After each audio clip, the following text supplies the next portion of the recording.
இளவேனில் இது வைகாசி மாதம்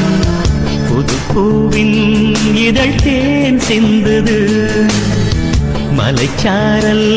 இங்கு மின் காற்று வீசும் மணித்தூரல் அந்த வான் சிந்துது வைகாசி நிலவே வைகாசி நிலவே மைப்பூசி வைத்திருக்கும் கண்ணில்